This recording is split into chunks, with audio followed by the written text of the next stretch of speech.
하나님의 말씀은 사도행전 8장 1절부터 3절까지 우리 다 같이 합독하시겠습니다. 시작. 사울이 그의 죽임 당함을 마땅히 여기더라. 그날에 예루살렘에 있는 교회에 큰 핍박이 나서 사도 외에는 다 유대와 사마리아 모든 땅으로 흩어지니라. 경건한 사람들이 스데반을 장사하고 위하여 크게 울더라. 사울이 교회를 잔멸할새 각 집에 들어가 남녀를 끌어다가 옥에 넘기니라. 아멘. 오늘도 우리 주님을 사모하고 또 주님을 사랑하여 예배한 여러분 심령 가운데 하나님의 지극히 큰 평강과 은혜가 가득하시기를 예수 이름으로 축복합니다. 아멘. 세상이 조용할 날이 없다는 것 여러분도 공감하시죠? 사건, 사고가 참 무수히 많습니다. 크고 작은 일들, 그 가운데 우리를 경악시킬 만한 큰 사건들도 있고 또 어이가 없고 기가 막힌 일도 많이 있습니다. 이렇게 잠잠한 시간, 아마 어느 날 뉴스가 필요 없는 날이 올까요? 신문에 사건, 사고가 기자들이 손을 놓고 오늘은 전할 기사가 없습니다. 또 저 법정에서 오늘은 재판할 거리가 없습니다. 하는 날이 과연 올까?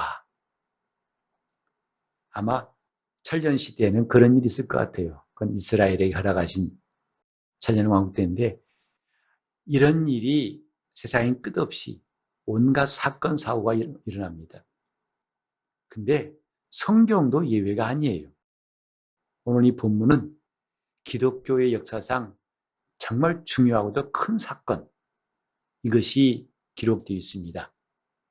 곧 스데반 집사라고 하는 훌륭한 하나님의 사람, 곧 성령과 지혜가 충만한 아주 모범적인 담대하고 주님을 사랑하는 그 집사가 공회에 가서 하나님 말씀을 선포한 다음에 돌에 맞아 순교를 하고 그 다음에 그것이 기폭제가 돼가지고 예루살렘 교회에 큰 핍박이 일어납니다.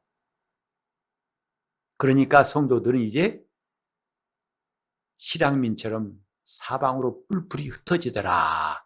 이것이 오늘 본문의 내용이에요. 하지만 우리는 역사를 통해서 이것은 시작에 불과하다는 것도 이해할 수 있습니다. 예루살렘 교회 핍박이 일어났지만 아직 로마 시대에 그 대대적인 핍박은 일어나지 않았어요.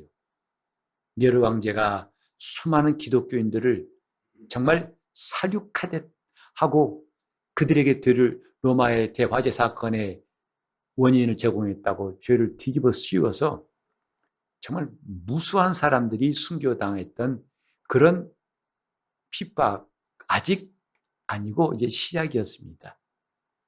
그리고 우리는 그 핍박 시대, 교회가 핍박당하던 시대를 기억하면서 야, 참 너무나 끔찍하다. 기록으로만 봐도 끔찍하고 세상에 사람을 톱으로 켜 죽이기도 하고 껍질을 벗겨 죽이기도 하고 참수형은 기본이고 불에 태워 죽이기도 하고 사자의 먹잇감이 되어 찢겨 죽이기도 하고 물에 빠져서 익사시키기도 하고 정말 이건 뭘로 다 할 수 없습니다. 하지만 그것도 아직 끝은 아닙니다.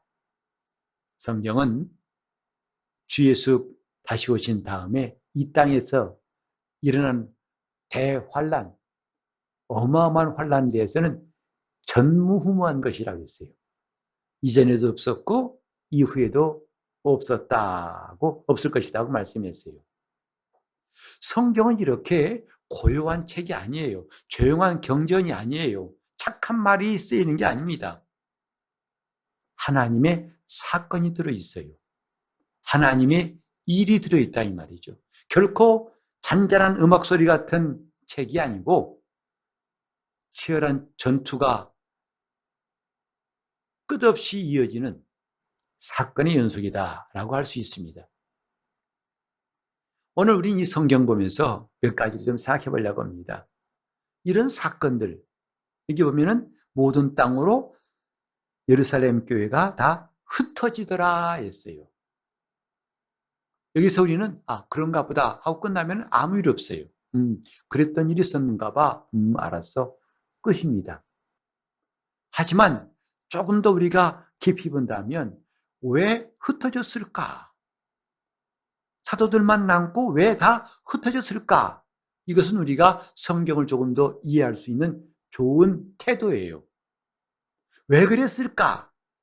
이 땅에서도 사건이라면 그러죠. 경찰이 원인을 수사하고 있다. 왜 이런 일이 일어난지를 수사하고 있고, 그리고 우리 사회적으로 엄청난 충격을 준 사건들이 있었지 않습니까? 근데 그 원인이 밝히지 않으니까 국민들의 의혹은 자꾸 사라지질 않아요. 그 사건에는 원인이 있더라 이 말이죠. 하나님의 사건도 원인이 있어요. 우리가 그걸 찾는 것은 우리 신앙에 매우 중요한 겁니다. 그게 하나님 나라에 관심을 갖는 사람들의 당연한 태도고, 그것이 우리 영혼을 위해서 하나님 주신 메시지를 받는 좋은 방법이에요. 흩어지니라 그냥 흩어진 것이 아니고, 여러분,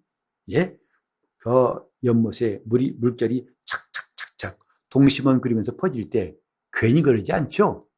누군가가 돌을 던졌기 때문에, 그것 때문에 점점점 그 잔잔한 호수에도 이렇게 동심원이 그려지는 것을 볼 수 있어요. 왜 그랬을까 이겁니다. 여기에는 하나님의 뜻이 있었다는 것, 하나님의 뜻이 작용했다는 것이 성경의 가르침이에요. 우리가 이해할 것은 모든 사건에는 뭐가 있다? 그 원인이 있다. 사람들이 누구를 죽였다 합시다. 왜 죽였을까 그러잖아요. 왜 이렇게 했을까? 사건에는 원인이 있고 그 원인들 위에는 하나님의 뜻이 있다라고 생각합니다. 하나님에게 과연 우연이 있을까?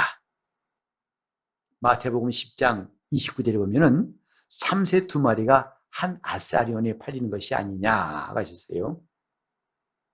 좀 재밌는 것은 같은 말씀 누가복음 12장 6절에는 참새 5이 2아사리온에 팔린다고 주님 말씀하셨습니다. 그래서 성경에 대해서 비판적인 사람들은 성경 틀렸다는 거죠. 왜? 단가가 안 맞아요. 마태복음에는 2마리에 1아사리온이잖아요. 누가복음에는 5마리에 2아사리온이라고 했다고요. 아사리온이 뭔가 했더니 로마 시대의 화폐예요. 로마 화폐인데, 여러분 데나리온 아시죠? 여러 번 설교를 들으셨는지 아실 겁니다만은, 그 당시에 그것도 로마의 화폐인데 당시에 노동자 하루 품삯이라고 그래요. 하루 일당이에요. 그런데 이 아사리온은 그 일당, 하루 일당의 16분의 1이라고 합니다. 그러니 큰 돈이 아니지요. 주님께서 2마리의 참새가 1아사리온에 팔린다. 그러면 한 마리당 얼마가 답이 나오죠? 근데 5마리에 2아사리온이다니까 갑자기 단가가 안 맞다 이 말이죠. 주님은 지금 참새 가격 말씀하신 게 아니에요. 그 참새도 그 푼돈, 다른 표현 보면은 이 아사리온은 은 덩어리, 조그만 은 알갱이 4개를 말한다고 합니다. 아주 사소한 돈이란 뜻이에요. 그런데 그 한 아사리온에 참새 2마리 값이다. 그렇게 남들이 중요하게 여기지 않는 참새라 할지라도 그 한 마리도 하나님의 허락지 않고는 떨어지지 않는다라고 하셨어요. 참새 한 마리가 떨어지는 것도 우연이 아니다 이 말이죠.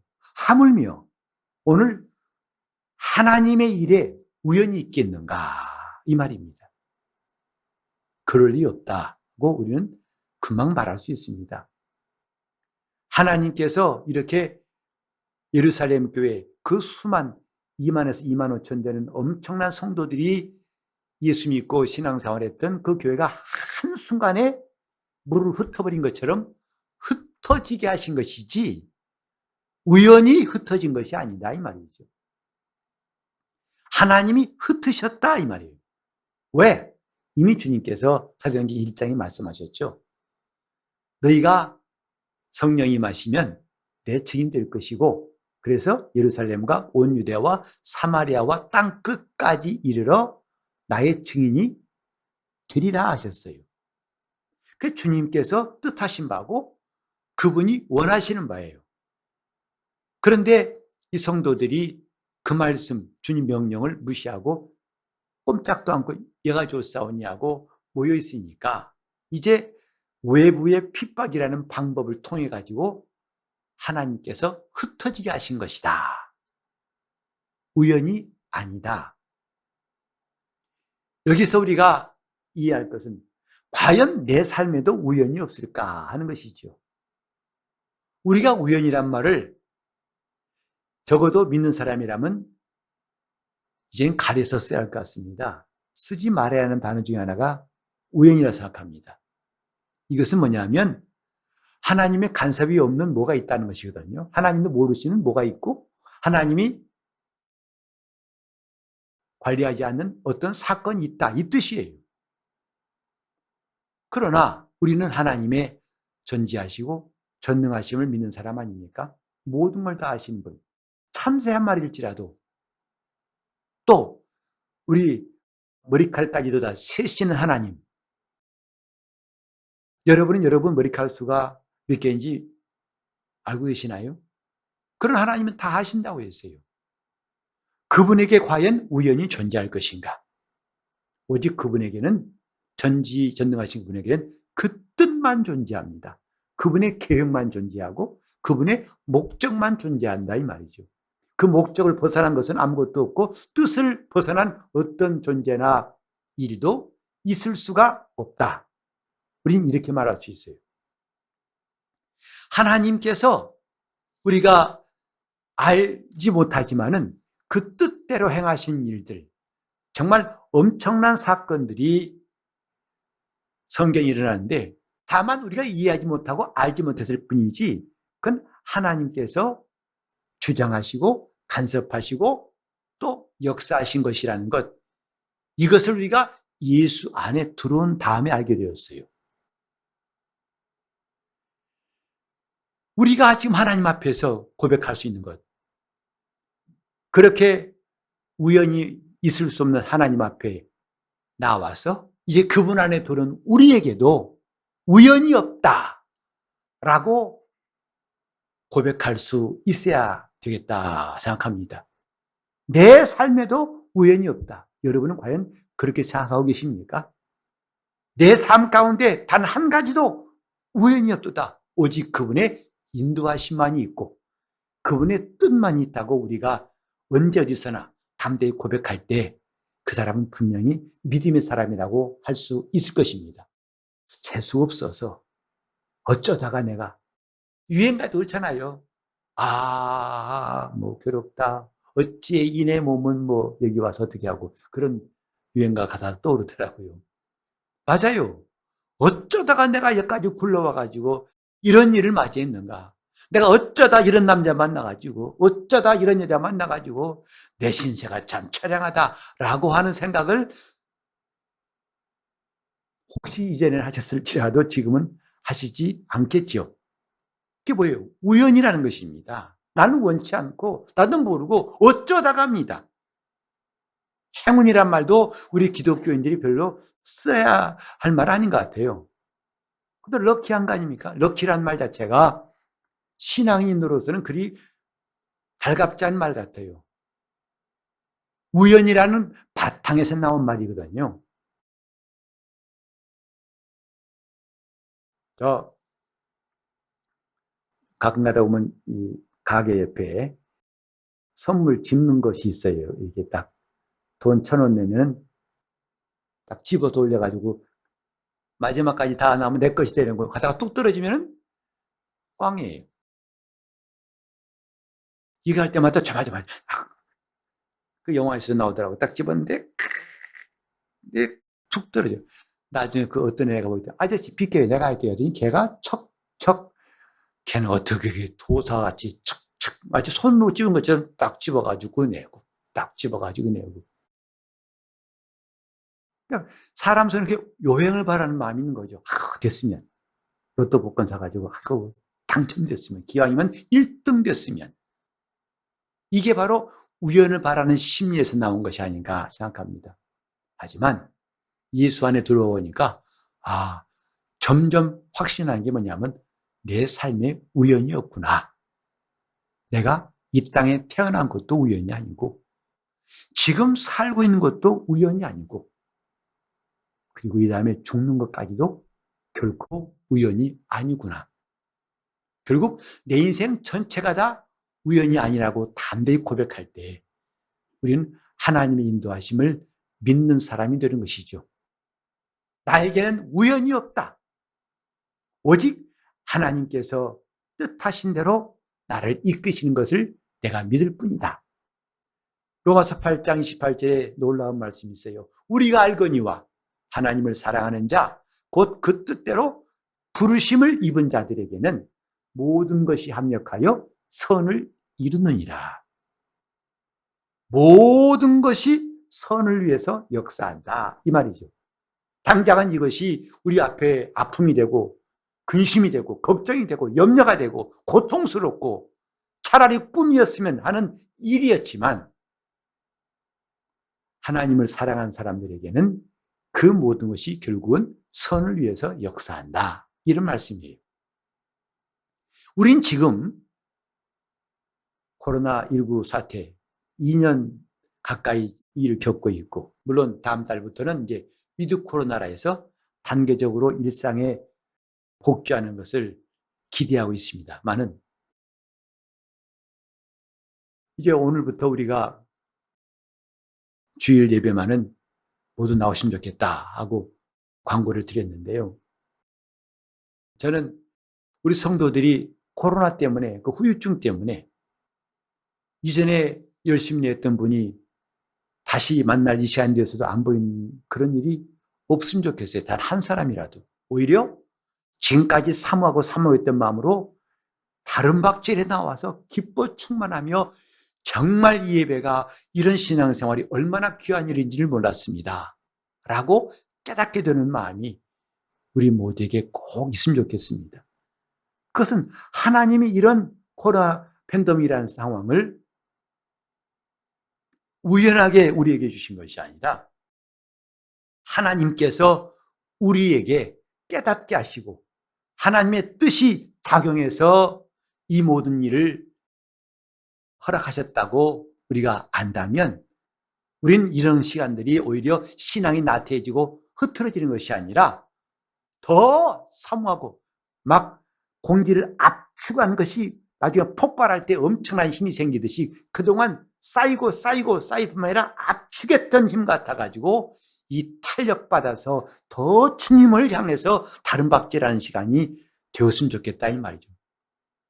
이게 바로 우리 모든 시간들 가운데 하나도 우연이 없다고 생각할 때 우린 그렇게 함께 이해할 수 있습니다. 나의 삶에는 우연이 없다. 오늘도 우리 이렇게 외쳤으면 좋겠어요. 내 삶에는 단 한 가지도 우연이 없다. 아이고, 내가 어쩌다가 코로나 바이러스에 감염돼가지고 아직 우리 성도 가운데는 한 사람도 그런 분이 없지만은 혹시 내가 그렇게 감염됐다 할지라도 아이고, 난 하나님 버리셨나 봐. 난 뭐야. 나 혼자면 이렇게. 그럴 것이 아니라 나의 삶에는 우연이 없고 단 한 가지도 버릴 것이 없어서 모든 것에 합력하여 선을 이루게 하신다. 마침내 선을 이루게 하실 것이다. 이런 확고한 믿음이 우리 속에 꼭 있기를 바랍니다. 이건 우리에게 정말 건강한 믿음이라고 생각해요. 이렇게 생각해야 한다 이 말이죠. 과연 내 삶에 우연이 있을까? 아니요. 라고 여러분이 담대히 고백할 수 있다면 이제 어떻게 할 것인가? 내 삶에 우연이 없다고 선포한 것으로만 끝날 것이 아니라 그러면 그 우연이 아니라 하나님의 목적에 그 뜻에 내가 참여할 수 있게 해서 어떻게 할 것인가? 첫째는 뭐냐면 하나님을 가까이 하는 것이 최고입니다. 그 사람만이 내 삶에 한 가지도 우연이 없고 하나님이 나의 삶을 인도하신다는 것을 조금도 주저하지 않고 인정할 수 있어요. 하나님과 사귀는 것이 중요하다 이 말이죠. 하나님과 가까이 하는 게 뭔가? 하나님과 사귀는 거예요. 우리가 코로나를 지나오면서 느낀 게 뭐죠? 아주 귀따갑게 들었던 게 뭐냐면 비대면이었어요. 출근도 비대면, 예배도 비대면, 다 비대면하라고 있어요. 이렇게 우리가 귀따갑게 비대면 들었던 이유가 뭘까? 이럴 때 우리가 결코 비대면할 수 없는 게 뭐냐? 하나님과의 관계다. 하나님께 대한 신앙은 결코 비대면이 될 수가 없다. 이것을 우리에게 다짐하게 만든 거 아니겠습니까?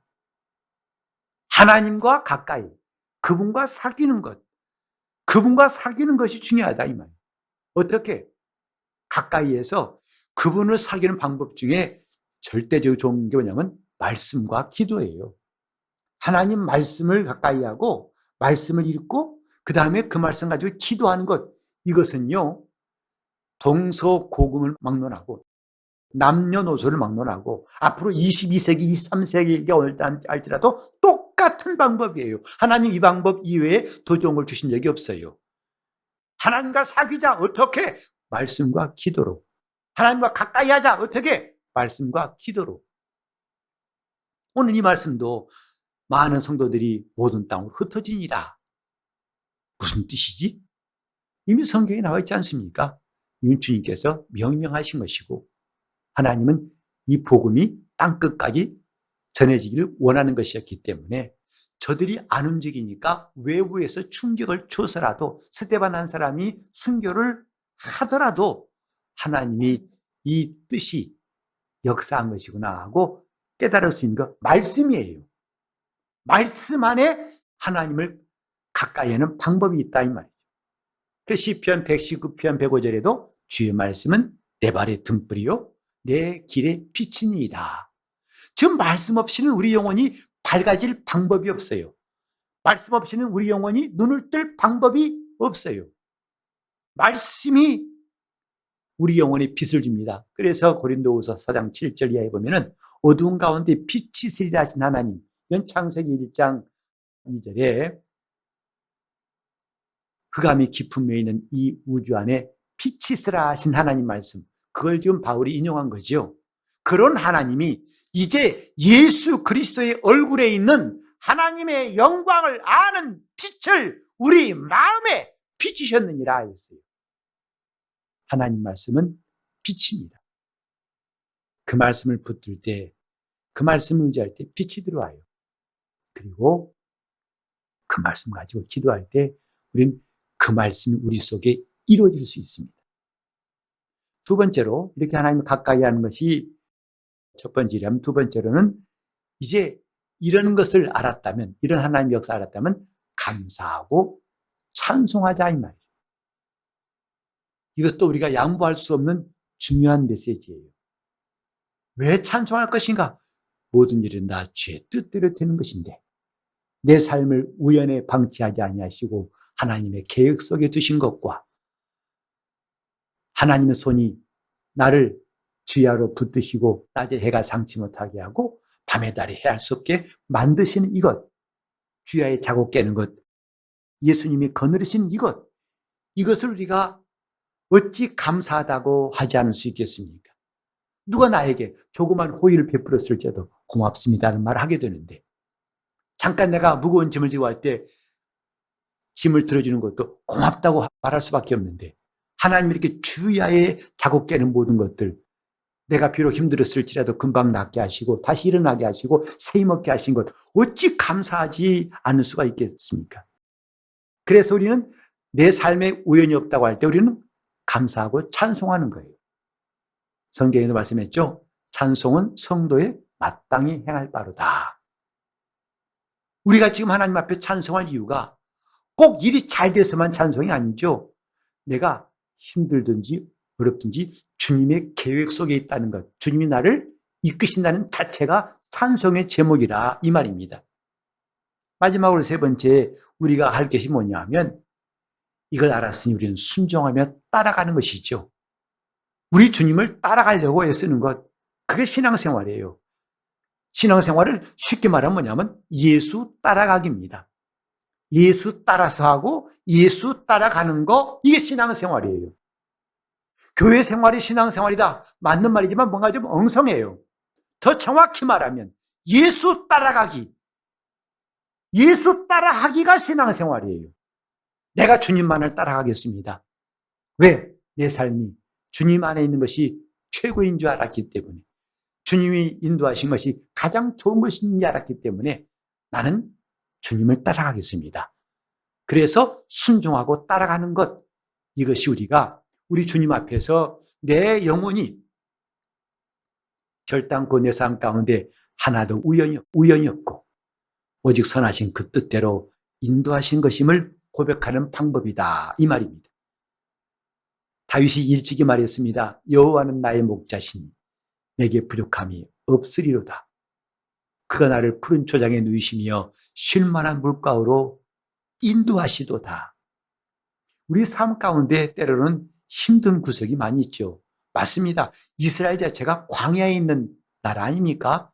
그런데 그 가운데서도 하나님은 오아시스를 준비해 놓으시고 푸른 초장이 있게 하셨어요.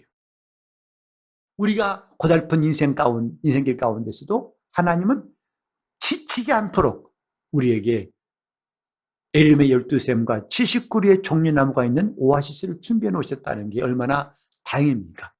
음악에도 음표만 있는 거 아니라 쉼표가 있게 하셔서 숨을 쉬게 하시고, 우리 인생에도 이런 쉼표를 주셔서 고단한 우리를 잠깐이라도 쉬게 하시는 것, 결코 우연이 아니고 하나님의 인도하심입니다.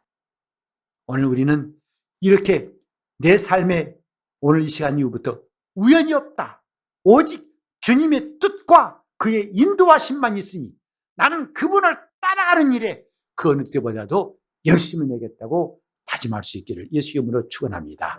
함께 기도하실 때, 주님, 내가 이제 주님만 따르겠습니다. 나를 인도하소서. 내 삶에 한 가지도 우연이 없고 반드시 주님이 뜻하신 대로 되어지는 일만 있도록 해달라고 통성으로 기도하시겠습니다. 하나님 아버지, 나그네 되었던 우리 삶이 40년 동안 광야에서 방황했던 모세의 발걸음같이 우리가 방황했을지라도 이제는 방황을 멈추고 주 앞에서 신발을 벗게 도와 주시옵소서. 하나님 아버지, 이렇게 내 삶 가운데 믿노라 하면서도 우연이나 여기고 요행에 맡기고 운명에 맡겼던 시간들이 이제 마감되게 도와 주시옵시고, 오직 나에게는 주의 뜻만이 있고 하나님의 인도하심만 있음을 날마다 고백할 수 있도록 인도하여 주시옵시고, 주님께서 우리 삶을 주장하시고 우리에게 말씀하시는 대로 우리가 따라갈 수 있도록 이제부터 하나님을 가까이 하는 시간들이 우리 온 교회 어린아이부터 어른까지 있게 도와 주시옵시고, 말씀과 기도로 거룩해지고 경건한 생활을 힘쓸 수 있도록 붙잡아 주시옵시며, 날마다 주님을 찬송하고 예수 따라가기를 힘쓰게 도와 주셔서 우리 삶이 주님 뜻하신 대로 합력하여 선을 이루는 역사 날마다 보고 찬송케 도와 주시옵시고, 우리 신앙이 어린아이의 수준을 탈피해서 장성한 자의 분량에 이르를 수 있도록 인도하여 주시옵소서. 예수 이름 받들어 기도를 드리옵나이다.